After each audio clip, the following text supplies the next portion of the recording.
Howdy guys, I'm AutoEdits Jason, and today we're going to be working on Ram Johnson, my 2009 Dodge truck here with a 5.7 Hemi. We're going to be doing a transmission fluid and filter change in this thing. I did a video on this very task a little over 7 years ago, and I had to replace the solenoid block. There were some shifting errors in this thing, and it was going into limp mode and having some code, so that has been solved and has been pretty great ever since then. But the Cork gasket I used on the transmission pan is now leaking. It is cracked around many of the bolts and generally making a mess underneath the truck and anywhere it parks. The stock transmission fluid pans don't have a drain plug in them. It's just cheaper to stamp the steel and not incorporate those in there. And of course, me doing this repair 7 years ago, I didn't think to get a pan with a drain plug in it. I thought, I'm not gonna be doing this. Well, here we are, 7 years later doing it. The tool I thought would make this project super easy was my Harbor Freight fluid extractor. I use it all the time to change the oil on my Range Rover and love it.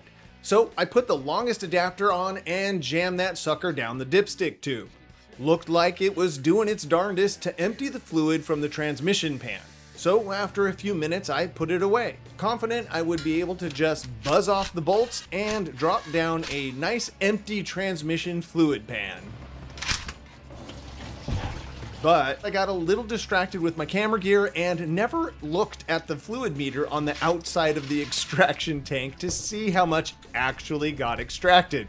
Turns out I only got about a quart out of that thing. So the other 6 quarts were ready and waiting for a sneak attack on me and the garage floor.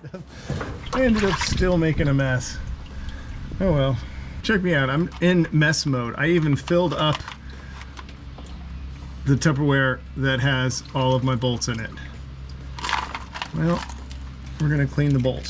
Oh geez, and now I'm dropping bolts into the thing. All right, I'm officially grounded.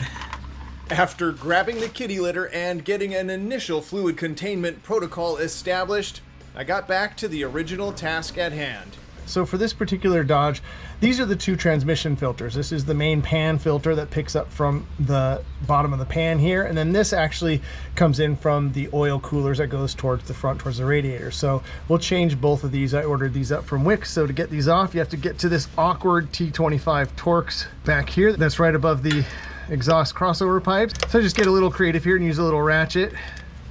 So that just picks up right there. So it's got a pinch seam all the way around, but right here it's split wide open. That can't be good. I don't know what caused that, but I'm glad to be replacing it. After unscrewing the second filter, the last thing to remove is this metal seal in the housing. And I use a spark plug socket to carefully tap a new one into place. Then simply spin on a new filter here, not going very tight with this dude since the threads are only plastic. And gently seat the new pan filter into the seal and tighten the Torx bolt to hold it all in place. Now it's time to get the pan ready to go back in, and you can see how this Cork gasket has really broken down over time. I'll then clean out the pan real good and inspect the magnet for any scary looking chunks of metal. All seems fine here for a 180,000 mile transmission. Here's a close-up look at the rubber gasket about to get deployed. Let's hope for another 7 years of service. I do appreciate the bolt holes in this new gasket being slightly undersized so I can insert all the bolts before swinging the pan into place. Tighten the bolts in a crisscross pattern to only 105 inch-pounds. It doesn't take much since this is just a thin steel flange. And we are good to go. Since the truck ran great with this Lucas ATF for the last several years, I ordered up another round for this fill. All right, let's start it up. See what we got.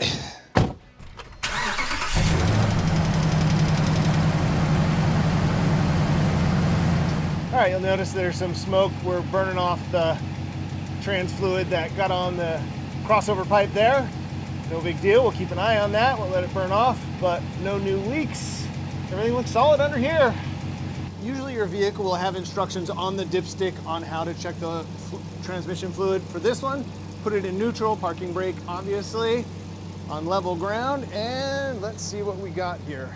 So see where it says cold and hot? So we are right between the lines on cool.